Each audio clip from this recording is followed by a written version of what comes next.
Dear colleagues, today and by special request, my dear colleague and friend Bruce has agreed to participate in our Grand Round series on a topic that is really a very timely topic.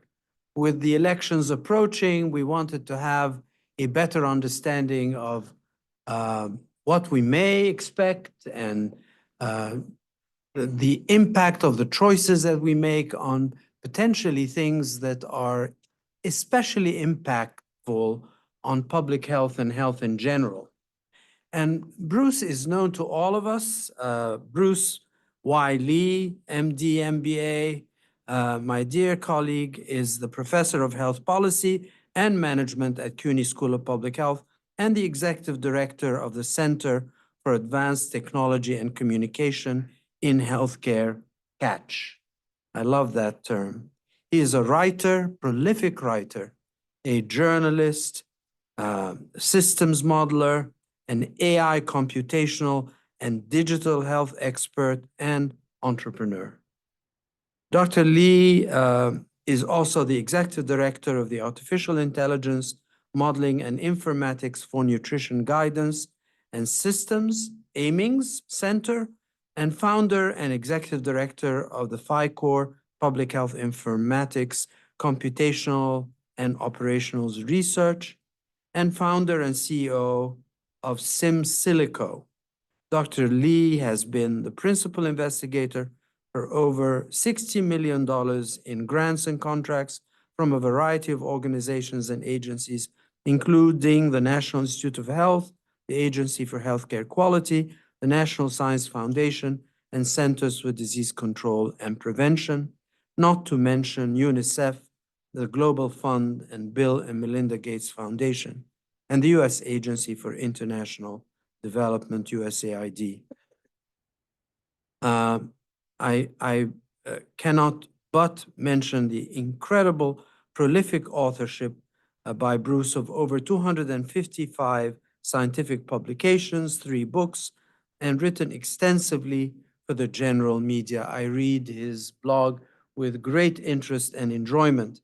A senior contributor for Forbes and a regular contributor for Psychology Today, and serves on the DC Science Writers Association. Not to take up more time, although he merits even a longer and more valuable introduction, but Bruce is a great mind, a wonderful collaborator, and a very, very active scholar. We are very fortunate to have him in our school, and as such, I will not take any more of the time that is allotted to his presentation, because I'm sure you want to hear from him more and from me less. With that, I introduce Bruce. The podium is yours.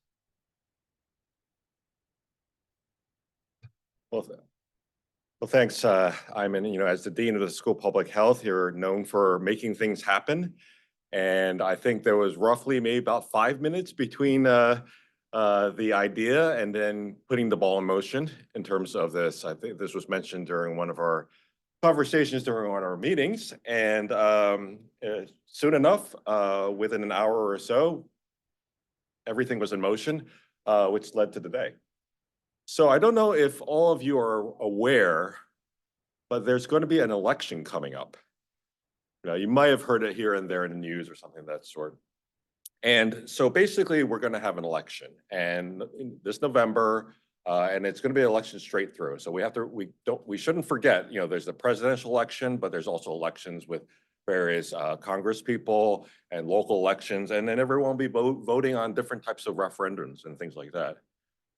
But the bottom line is, even though there's a lot of talk about elections, how many people are actually going to vote? So many people will actually end up not voting.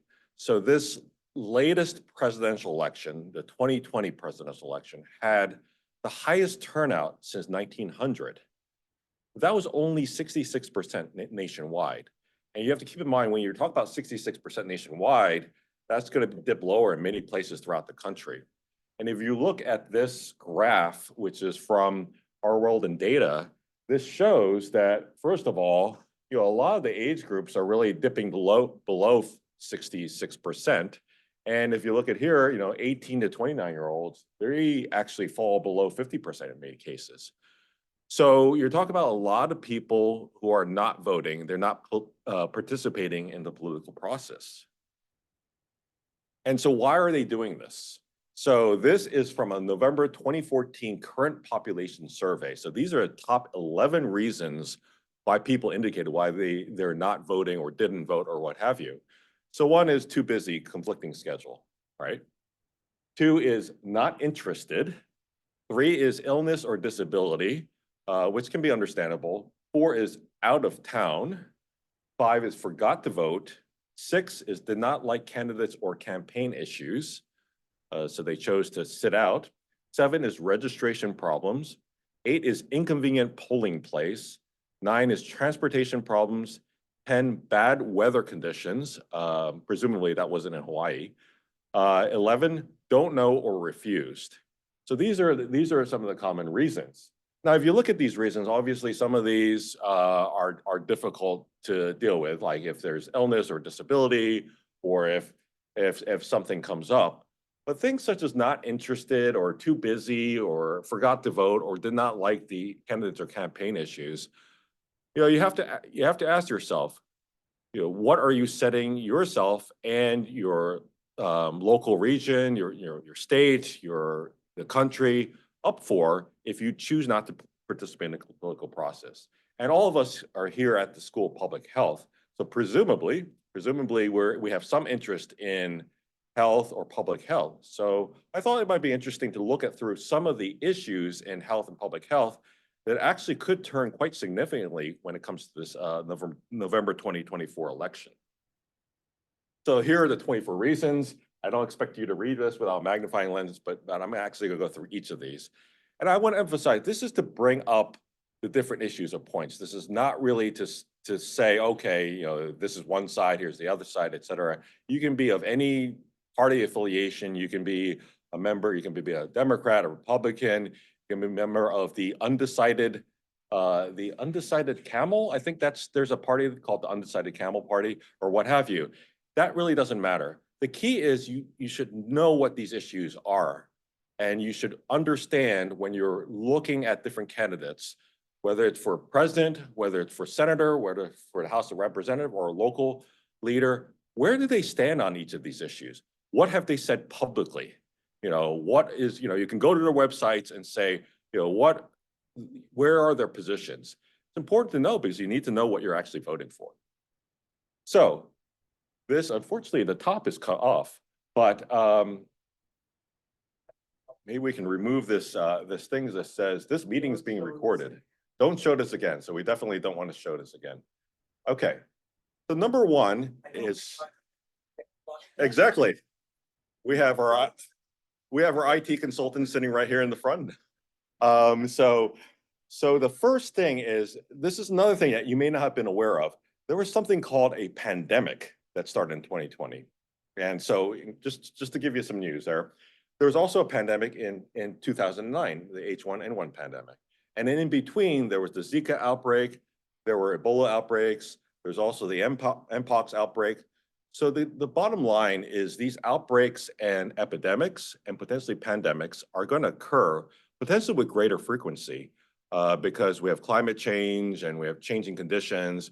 You have more interactions across the world. You have things that basically there's just more interconnections across the world.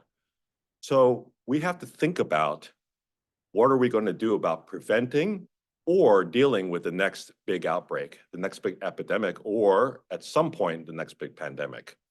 And so, these warnings occurred over the past decade, and, regardless of your political affiliation, people ignored it left and right. And we have to keep in mind that we have this panic neglect cycle that's been going on with pandemics. Oh my goodness, something's going on, people are running around, the sky's falling. Let me buy as much toilet paper as possible and hoard everything. And then suddenly, oh, what was that? Outbreaks, it's almost like back to normal. And we can't continue to return to that cycle. So one of the key things is look at what the candidates are saying in terms of outbreak prevention. And is there going to be any shoring up of the capabilities? What's going to happen? So that's one. Two is Misinformation and disinformation. So newsflash, there's a lot of garbage out there on social media or what people are saying.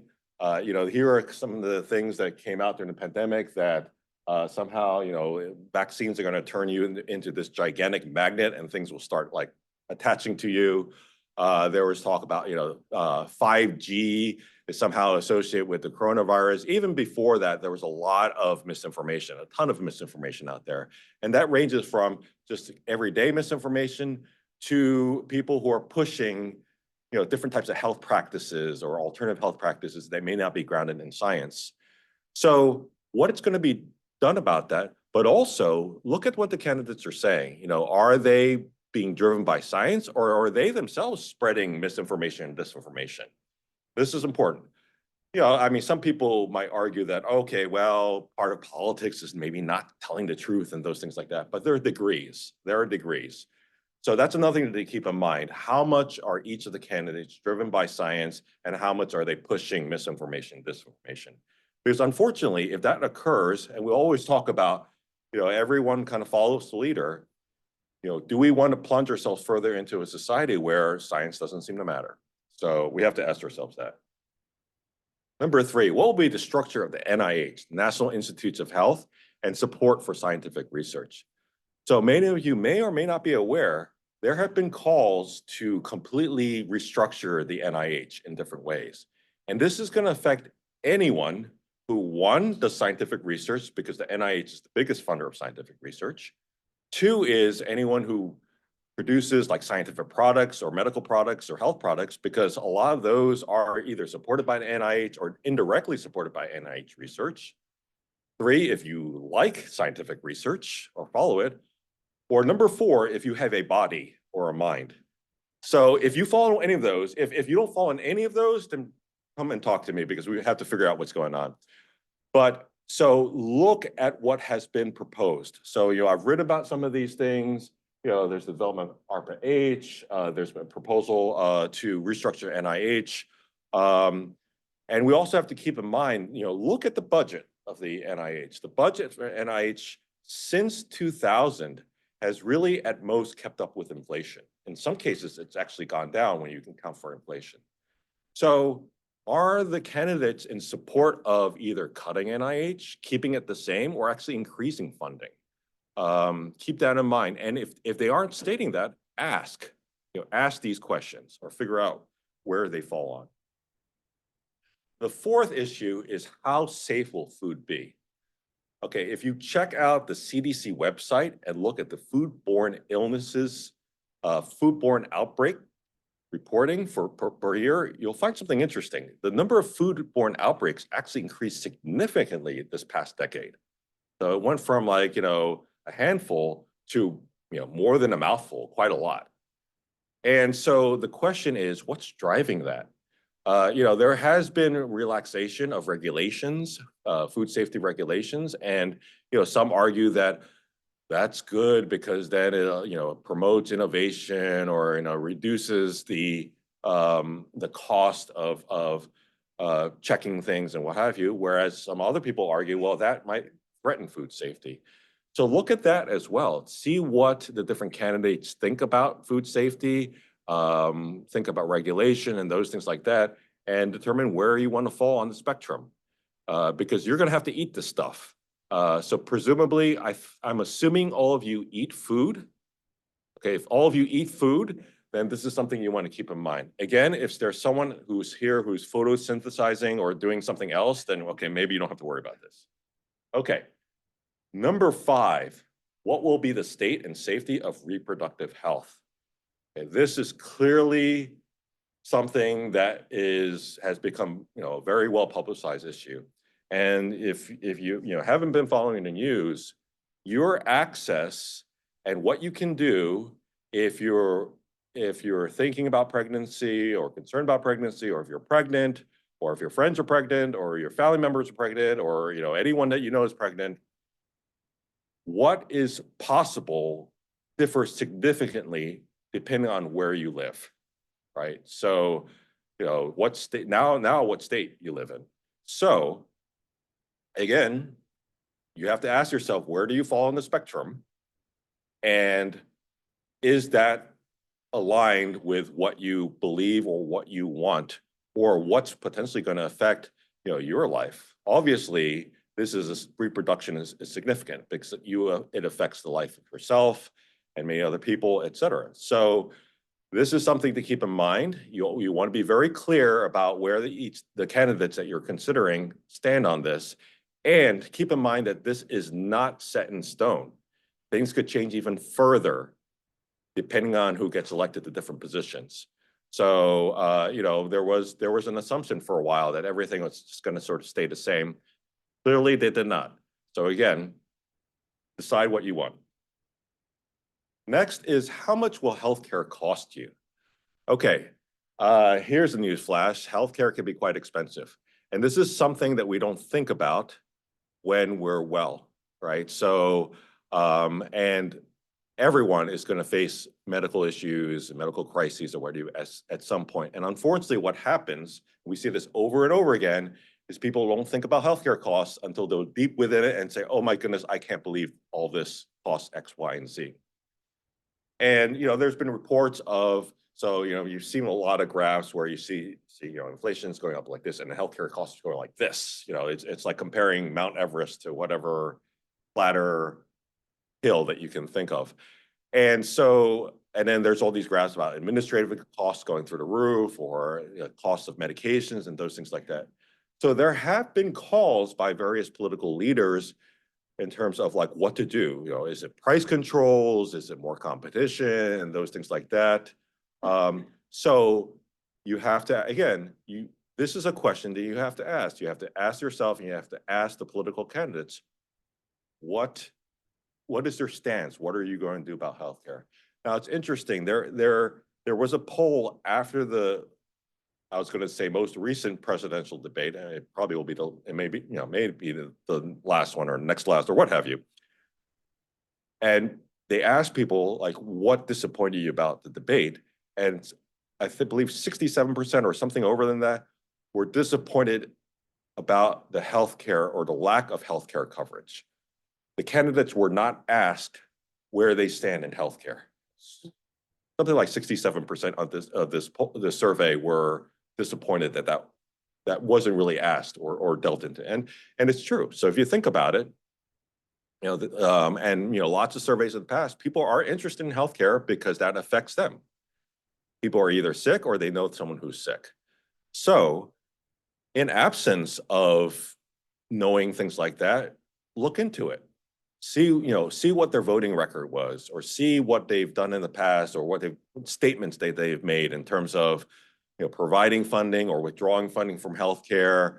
What did they see in terms of the current or the future, in terms of health insurance and all those types of things. So speaking of health insurance, then there's the issue of access to healthcare.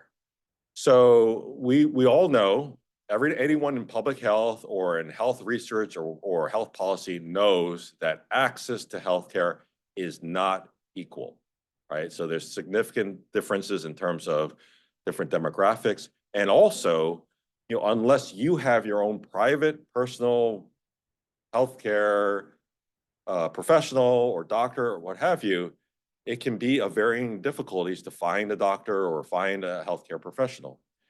So the question is, how will that be affected? And when we're talking about access, we're talking about financial access. So that's insurance. What will our insurance system look like going forward? That also means geographic access. Where will clinics and hospitals and those things be built or established? And what will happen to them in terms of, will there be growing monopolies? Will there be growing control under certain different umbrellas? All of this will affect healthcare access. So ask these questions. Figure out what the candidates really want. Because as we've seen, when they start going into their presidency or what have you, that's actually one of the first things that come up. You see these votes, you see these policies being thrown around. So whether you like it or not, you can expect that whoever takes office, suddenly healthcare will be on the table, and there are going to be votes. So that's going to be a big deal. Okay. Another thing is loneliness and the mental health crises that are occurring. So you might have heard that the Surgeon General, Vivek Murthy, has issued reports on the state of loneliness. And if you're feeling alone, or if anyone else you know is feeling alone, they are quote unquote not alone. They're not alone in feeling alone. They may be alone, but they're not alone in feeling alone. So we are in the midst of a loneliness epidemic. It's actually gripped many countries around the world. There are many potential reasons. People are talking about, the impact of social media, or the fact that, we spend more time in cars and not really connecting. There's lack of communal spaces or shared spaces, lack of social fabric, all these different types of things. Whatever reason, it's probably a complex combination of these reasons. Whatever the reason, this is one of the crises that we're facing in this country. So a big question is, what are we going to do about it? And this is connected to a lot of political rhetoric out there. Is there divisiveness, or is there connection that's occurring, when it comes to politics? And people are arguing that maybe there's a lot of divisiveness. So the question is, which of the candidates have been talking about dealing with the loneliness epidemic or mental health crises? Which of the candidates have done things or saying things to bring people together versus separating things? These are things to ask. And again, ultimately each person has to decide on their own, what do they want? But this is something that, if you look at the candidates' lack of action or lack of policies, in effect is a policy. Basically, they're not taking care of this. So look at what they're looking into this. Okay. And of course, we know that one big issue has been racism and racial violence. There's been many anecdotes and studies which have suggested it's increased, or there are, if you go on social media, certain platforms, there might be more and more, kind of racist tropes or stereotypes or bias, all those different types of things.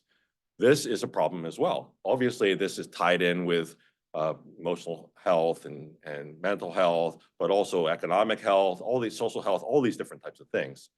So we cannot deny the fact that our country's demographics are changing. They're shifting.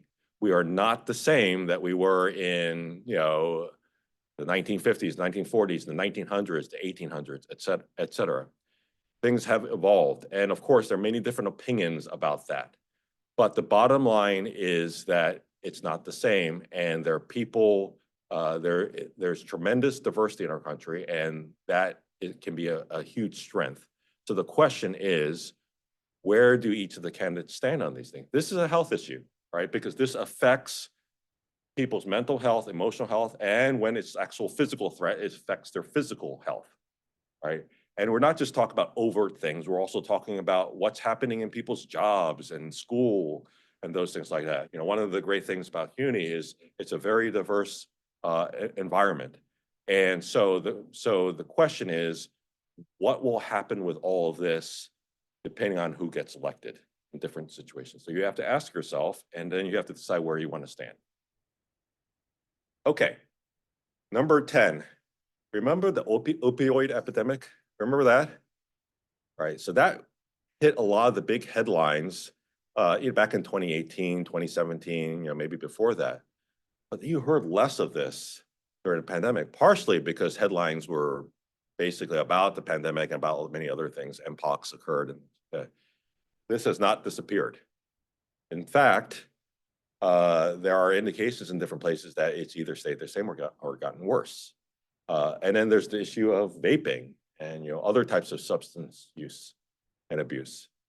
So these are also problems that are continuing. They have not been adequately solved.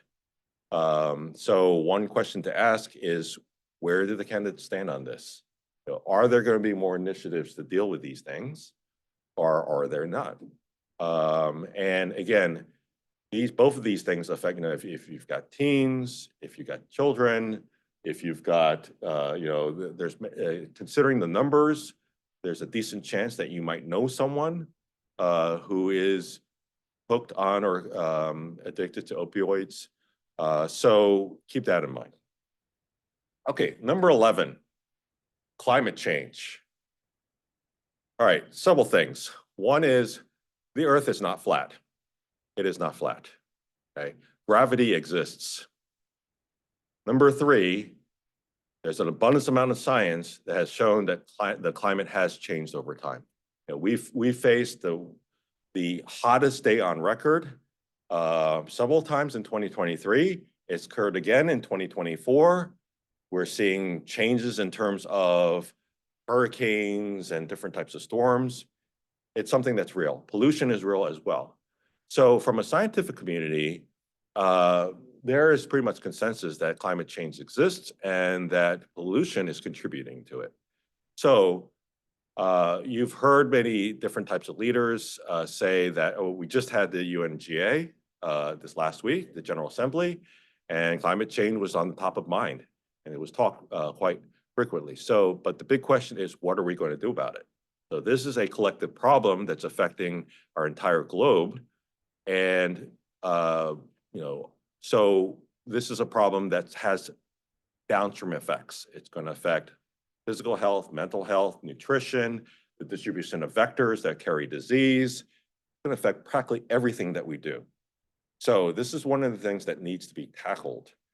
So you have to ask yourself, what are the candidates going to do about this? This is a problem that's not going to go away. You can't just close your eyes and say this will go away. So ask the candidates or poll the candidates or check their websites and see what they've said.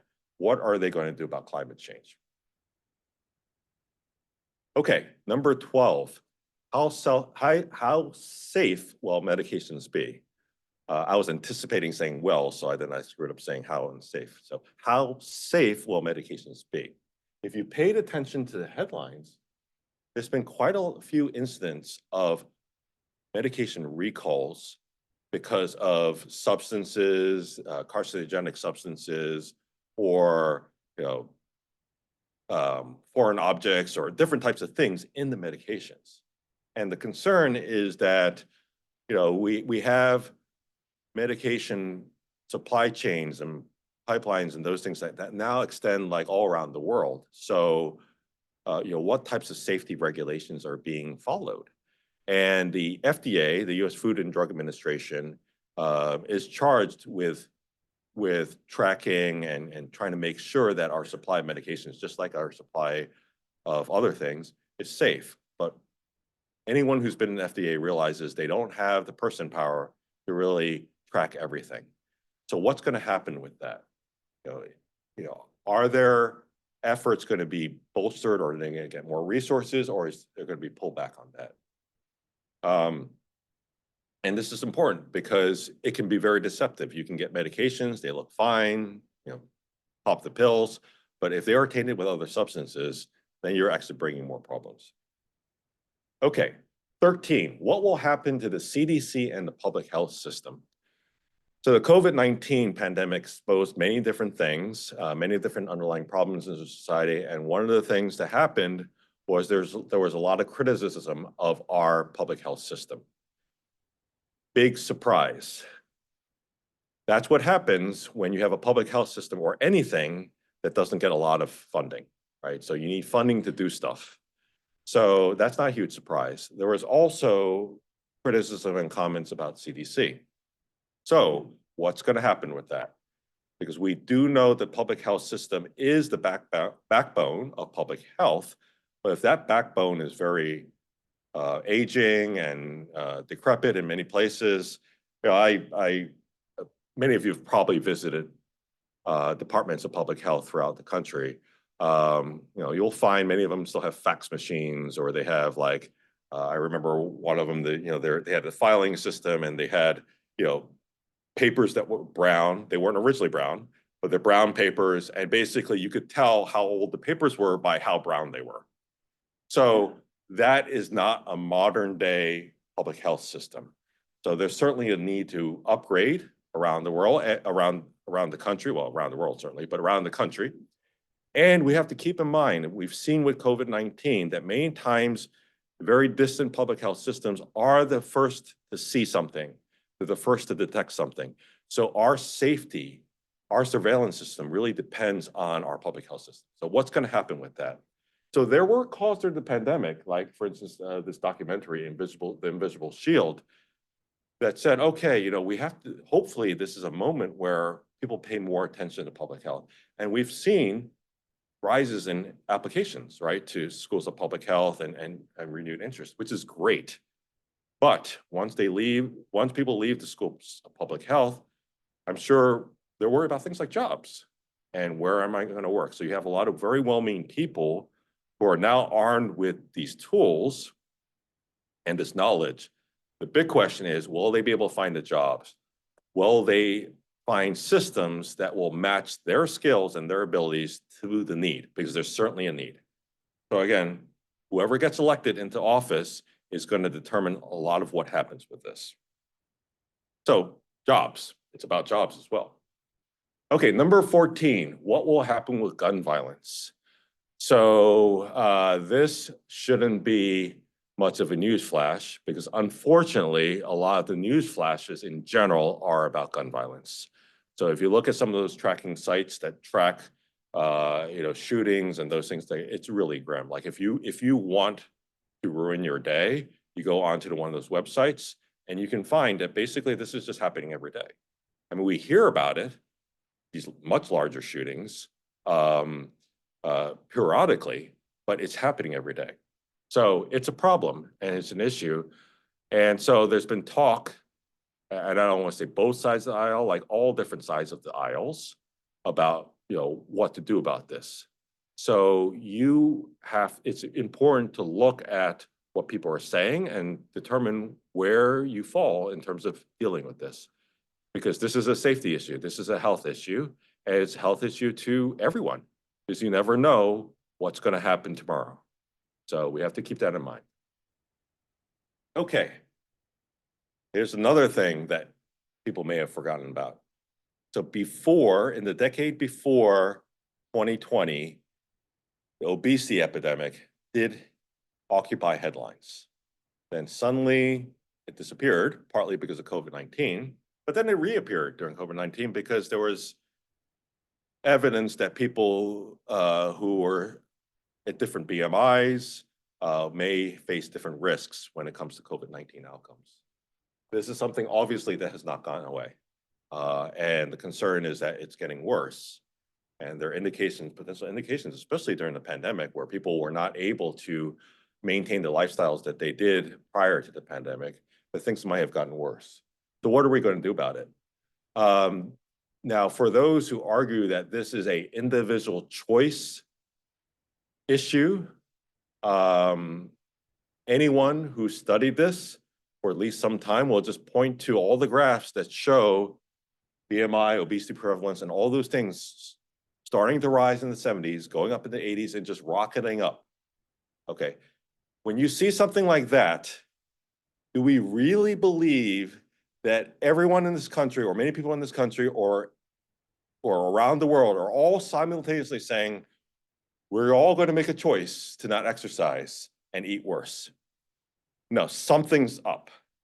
And there's been a lot written about how obesity is a systems problem, that we have all these broken food systems, broken systems that prevent physical activity, a lot of things that basically will promote, and there's also pollution and those things like what's in the air, what are we wearing on our clothes, and those things like that may be affecting our metabolism. So this is another issue that needs to be dealt with. Otherwise, we're going to have more and more problems. Non-communicable diseases have become the #1 killer in the world. It's a big killer in the United States as well. So we have to think about that. Okay. Now, sort of an aside to obesity, and it's not, but this also has its own issues, is what will happen with nutrition. So there's all these diets out there, and then there's concerns about too much sugar, too much salt. In the 1990s, there were concerns about fat. So suddenly we had all these like non-fat, low-fat stuff. Well, surprise, a lot of those things were loaded with salt and loaded with sugar and preservatives and all those different types of things.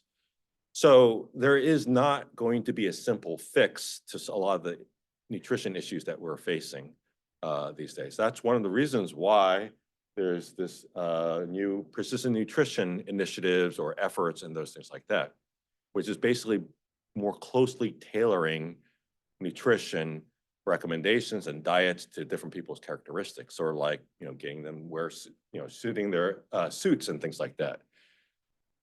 But the big question is, what's going to happen with this? There's also a lot of like companies and industry that are pushing like diet solutions and those things like that. Is this something that's going to be overwhelmed by a lot of people pushing different diets and different apps or those things like that? Or will there be more central research?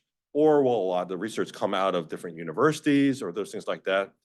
That's actually going to be affected significantly based on what policies are made. And if we're worried about our food supply getting worse and those things like that, it could potentially get worse if a lot of these things aren't addressed. So that's number 16. Okay, number 17. So speaking of the UNGA, United Nations General Assembly, what's going to happen with international collaborations and global health work? So as we all know, there are these organizations, WHO, certainly the UN, UNICEF, Gavi, et cetera, that are basically essentially multilateral organizations where different countries are cooperating with us, with each other, us and also with each other. And many of you are probably involved in these organizations or may have even worked for these organizations. The problems and issues around the world are too difficult to deal with based on just a single country or a single group of countries. These are many global problems. So how much cooperation is actually going to occur in the future will depend on who takes office, because you're hearing different things. You're hearing different thoughts in terms of, okay, some people want more international collaborations. Some people want to pull out of international collaborations. And again, they're giving different reasons, and you have to decide where you fall in terms of that. But keep in mind that a lot of the health work and a lot of the global health work does depend on different types of collaborations. So think about how that might affect health. The COVID-19 pandemic was an example of there was some communication across different countries, but there was also a lack of it in many cases. So again, this will have direct effects. And I was at a polio eradication initiative meeting with the Rotary International and Gates Foundation last week. And one of the questions that came up is, are you worried about the elections? And these were people that are from other countries, right? These are leaders, like there was a leader from PAHO, the new head of Gavi, other folks like that. And their answer was yes, because the US plays a significant role in terms of bringing people together. So again, important. Okay, number 18, what will happen with science, education, and literacy? So so many of you may have seen these like kind of late night talk show situations where the host will go out and ask people on the street questions. Like they'll ask questions like, oh, who is the, name 5 US presidents, or those things like that. Or they'll ask scientific questions. And many times, the answers will be just completely off the wall and nowhere close. And everyone's like, ha, ha, ha, ha, that's very funny. But unfortunately, that does reflect the state of scientific education in our country. So there's many people who, you've probably seen surveys where many people who don't know basic scientific principles, or there's a lack of critical thinking. They can't read something and understand, wait, this doesn't make any scientific sense. Or they can't determine whether it's like, is this scientific evidence or is this just someone pushing something? That's an issue, that's a problem. And so we see that all over social media where people are pushing these different things. I had a conversation with Neil deGrasse Tyson a few months ago about, what to do about this. And he said, one of the problems is people are viewing science as something separate, almost like, oh, this is kind of wizardry. And so where in fact, science is actually how you describe everything. Right? You use science to describe everything. You describe the planets, you describe plants, those things like that. And his feeling was that we really need to integrate science a whole lot more into everything. We have to explain to people when they're coming up through education, the educational system, that science is not something like, it's not about problem sets or doing things like that. It's about, okay, how do you describe nature? How do you describe, physical objects around you? So this is an issue in our country based on a lot of evidence. So what do each of the candidates think about science and education? So do they have a plan to change things? Do they have a plan to improve things? Or on the flip side, are they spreading misinformation or disinformation? You've got to ask yourself that. Okay, number 19, what will happen with employee health? You've probably seen there have been major changes over the past few years in terms of how workplaces work. A lot of places have gone remote, so the workplace is changing. One thing that has not been changing has been burnout. Burnout has been increasing in many, many different settings, occupational settings. Healthcare is one example. There's been a lot of burnout problems among physicians and those things like that.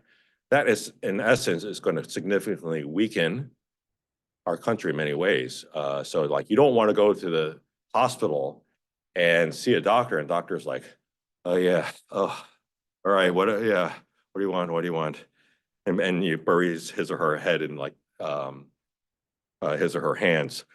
You don't want to see that, obviously. That's not good for the doctor. That's not good for the patient. That's not good for anyone. But these are real problems. So what's going to be done about that? What's going to be done about burnout? What's going to be done about employee health? These are health issues that are going to affect our economy. Don't look at things like stock market and those things. Those things alone do not measure the economy. What is the base of the economy are the people working for all these different companies and organizations. Those are the people who are going to determine whether an economy is successful or not. So we have to look at that. Okay, number 20, what will happen with sex and gender-based discrimination and violence? This is just like racism and racial violence. This is a reality. So anyone who denies that this exists is either not living on this planet or denying reality. So these are issues. And we've seen different things happen over the past decade in terms of different types of policy changes or different types of awareness and those things like that. But these are health issues, right? Again, this affects mental health, emotional health, professional health, social health, and those types of things. So certainly for self-interest, you should think about, well, your gender or your sex or however you identify, what policies are going to be in place and how are they going to affect you? But in addition to that, you should think about other genders and other sexes, because you're going to have a partner. You might have family members, friends, coworkers, colleagues, and you may have to see people around you suffer, and that ultimately will affect you. So you have to ask yourself, what's going to happen with all of this? So that's number 20. Okay, moving along. We're in the home stretch here. What will happen with social media? Okay, social media is one of those technologies that came out. You'll say, oh, this is cool. I can, connect with people I haven't seen in, 3 decades and say, oh, great, we're connected. So great to connect with you. Oh, no. Oh, we connected. Oh, I still don't like you. So, all right, sorry. Whatever. So we thought it was a great thing. But then the problem is that some of the problems with social media emerged like years afterwards.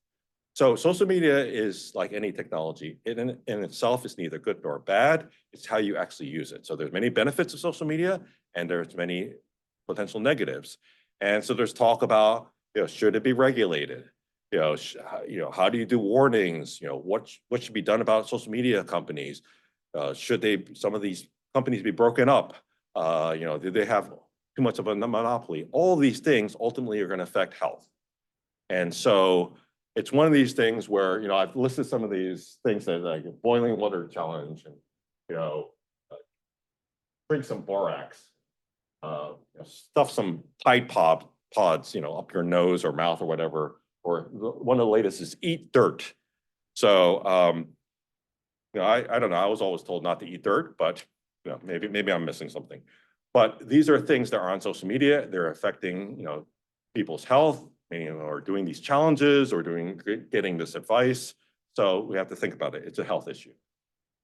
Okay, speaking of technology, there's this thing called AI out there. And it used to be that AI stand for like Allen Iverson or something like that. But that was like, years ago. we all know now that it's like artificial intelligence, and it's here to stay. So the big question is what's going to happen with it. Again, just like any technology, it's neither good nor bad. It's what people do with it. AI can definitely facilitate a lot of things in health and public health. It can make our lives easier. It can help empower us so that we can actually spend our time doing things that are more valuable. There's a lot of ways this can be transformative, and it can make society a lot better in many different things. You can have better disease detection. You can have better diagnosis. You can have better treatments, all these different types of things. It can maybe even help deal with like loneliness or social isolation or things like that. Okay, those are all positives.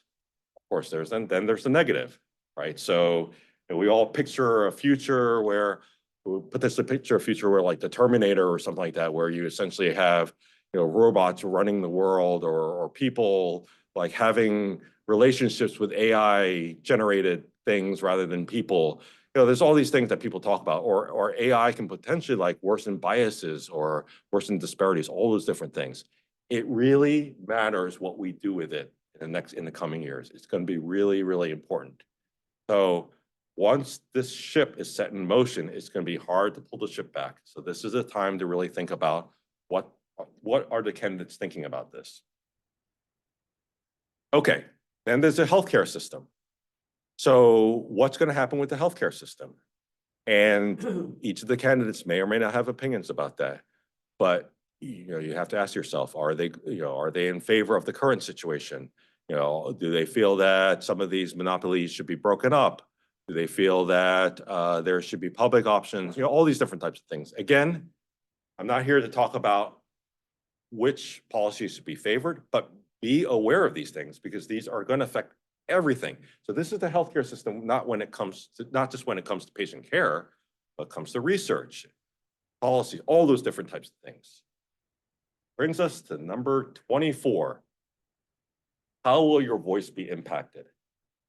Okay, so this is sort of a feedback loop. Now, if you've noticed, there's many situations where if someone keeps getting voted into office regardless of what happens, then is that person going to really pay attention to your vote? Or is that person going to pay attention to your voice? There is this movie several decades ago, I'm blanking on the name, but Eddie Murphy was in it.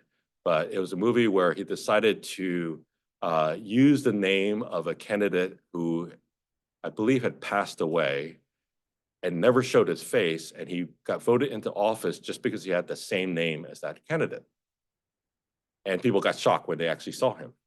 So, of course, that was a movie. It's a parody. But he was parodying real life. That happens many times. People will automatically vote for someone. They won't think about it. So what kind of message does that send to candidates? If they feel that they either will always have your vote regardless of what they do, or they'll never have your vote regardless of what you do, will they actually listen to you? Will they actually pay attention to you? So, we have some memes here. Did you say anything? I wasn't listening. Hold on. Okay, I'm not listening. This is fine. I've selected hearing, all these different things. This actually matters, right? So if you are going to try to reclaim or emphasize your voice, you've got to vote, because otherwise people are going to stop listening. So that brings to our last slide here. Okay, so this meme, when someone next to you is complaining, but they never vote. How many people have seen people like this who will just complain, and you say, oh, did you vote? Like, oh, no, I didn't. Okay, well, you're just a complainer. So if you're going to make a difference, then this is a big way to make a difference. And also, we have to keep in mind that, what is a democracy? Why do we have voting in the first place? We have voting because the people are supposed to decide who the candidates are and what the candidates do, and not vice versa. The candidates shouldn't sit there and say, we decide what you want. They should reflect what you want. Otherwise, this essentially becomes more totalitarian. And so voting is essential to that. You will not believe how many people out there around the world, across history, would love to be in a situation where they could actually vote, and that vote would actually go somewhere.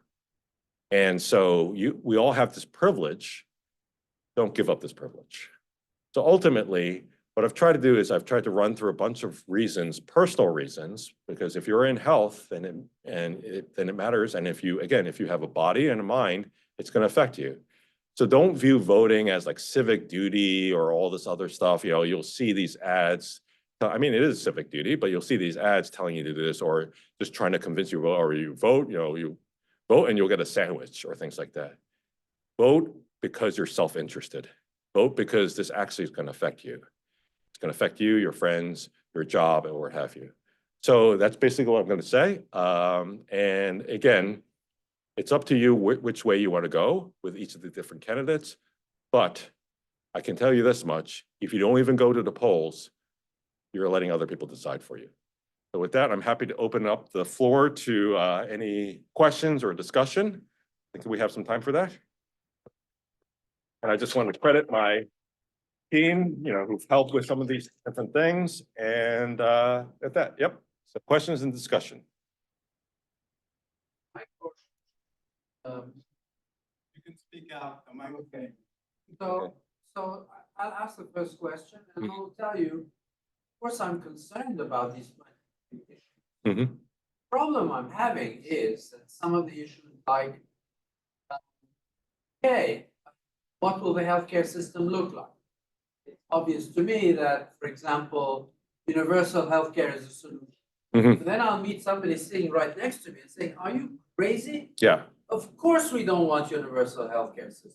So it's not the issue itself, but on which side of the issue you stand. And my approach is, how can I influence a person's point of view, not just opposed to mine, but is opposed to my basic principles, ethical stance, mission, and convictions. That's the problem, because I know that he or she will vote not the way I will vote. Yeah. So the question of voting on these issues, of course, we want to vote on these issues, but we want to vote on the side that says NIH funding should be expanded. Yeah, well, there's several things to keep in mind, and excellent question.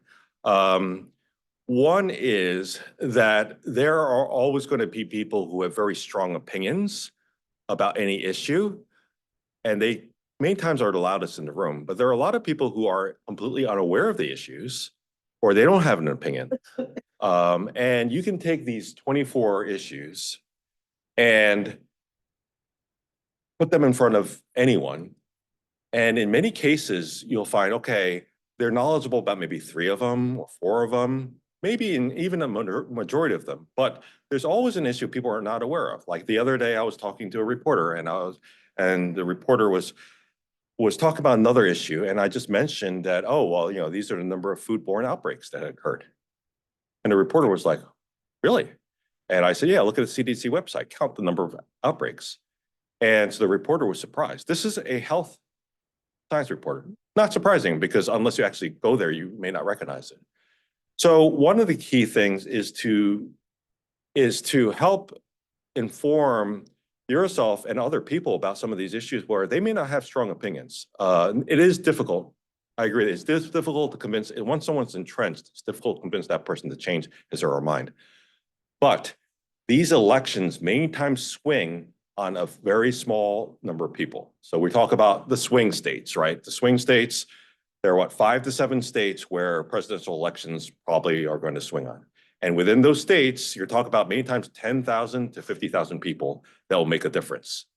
So each of these things do make a difference. And the people that either choose not to vote or are quote unquote undecided, they're going to make the difference in the election.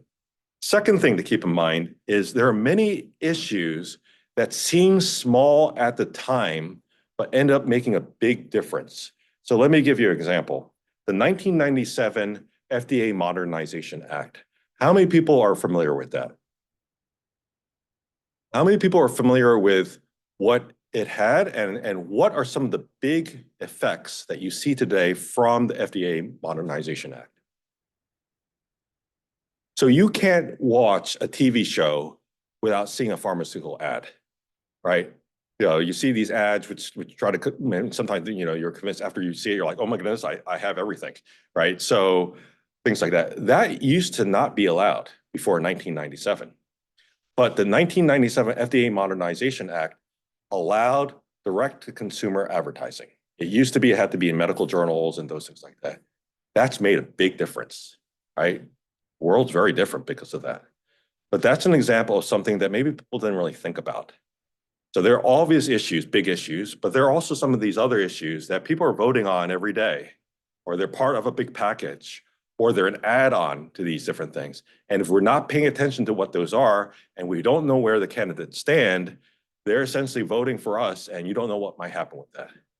So I can guarantee you, if people were aware of that and they could go back in time, there's some people who might want to change that. So that's an example of, yeah, sure, you may not be able to convince someone who's on the opposite end of whatever, the aisle, the tennis court, whatever analogy you want to use, but there are people who are undecided, and there are also issues that maybe are not so prominent, but they can end up making a big difference.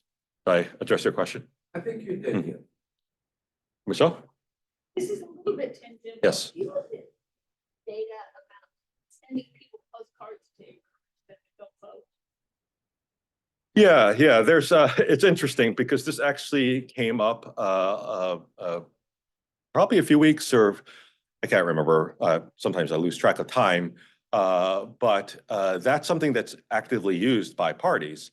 And a researcher that I know, who's a fairly prominent researcher, asked the parties, like, what is the evidence that this actually works? And they point out some of the evidence, which wasn't very strong. If you look at the reasons why people don't vote, and some of those other reasons, like not enough time and those things like that, a postcard's not going to help, right? If they don't have time, or if they're frustrated, they feel like they're disenfranchised and no one really actually cares about them, or their vote doesn't matter, a postcard is not going to make a difference. It's going to make a difference if someone forgets that it's election day, or, you know, needs some kind of prompt or what have you. Yeah, some of us might say, oh, forget that it's election day. You know, you see it on the news, but it's true. You know, there are places that are rural areas which are farther away from advertising or what have you. So yeah, potentially, but it's not going to address a lot of those other things.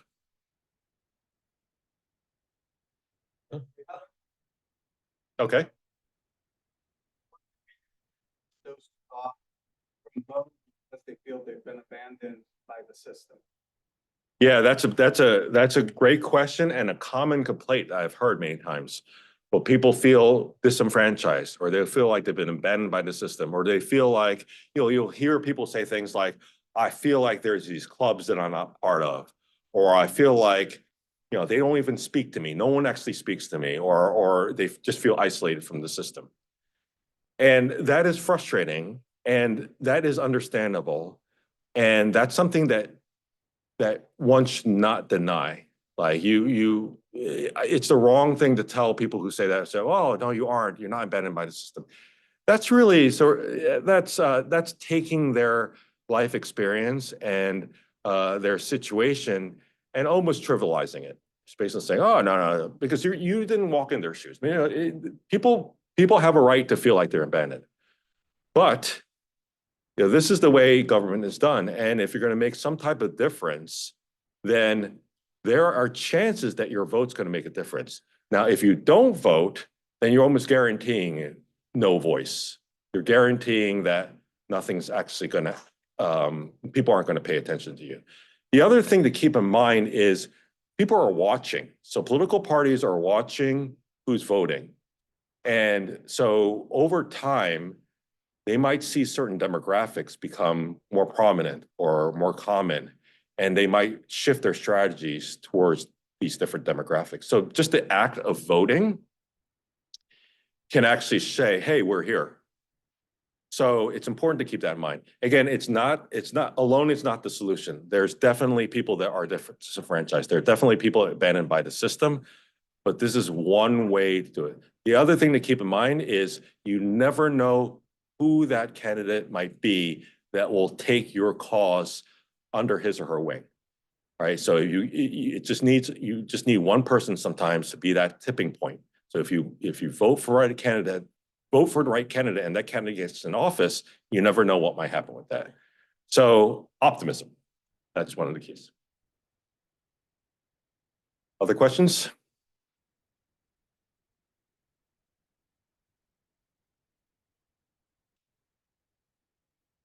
Well, with that, I guess we come to the conclusion of a prompt for us to take the political situation even more seriously than we did when we entered this room today. Thank you so much, Bruce. Okay, And Simon. I hope that the outcome will be to our individual liking. Yep, and vote, VOTE, vote.